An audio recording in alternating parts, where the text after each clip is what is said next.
Hi there guys, welcome to another YouTube video from Ross Perry Productions. This is now the 19th video I've made on my 2009 Jeep Wrangler, and it's a relatively simple one for you today. I'm just going to be showing you where the vehicle's jack is kept. Now I actually see that one of my friends didn't know where theirs was, so I thought it might be worth making a video for others. So we're going to come to the boot of the car, just open it up fully including the glass.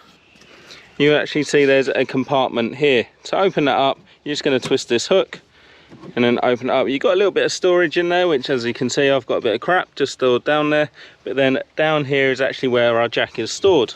There's not only the jack, there's the tools that come with the jack. So I'm just going to get those out. Sorry, it's a bit hard to do one-handed. I'll just put that there for now.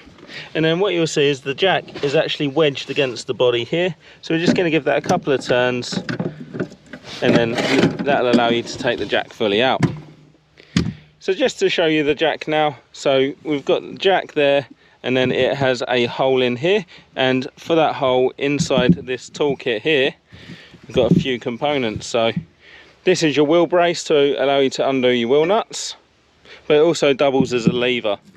So what you've got is this hook here that goes through there, and then that allows you to turn it when you're a distance away.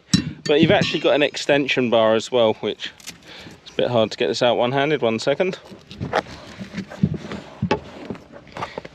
Which looks just like that. So the idea is you can use that extension bar onto here by placing the ball in that hole there. Just slot them into each other. And then on this end you've actually got a square drive, and that square drive then goes into your wheel brace, and then you can actually use the wheel brace as a bit of a lever to turn the jack. Now the reason why it's so long on this car is because you actually place the jack from the back or from the front and straight onto the axles, rather than doing it to the side like you do on another car. There you go. I hope you found that helpful. If you did, please go ahead, give me the thumbs up. Just remember to also re-wedge that against the body when you put it back in the compartment.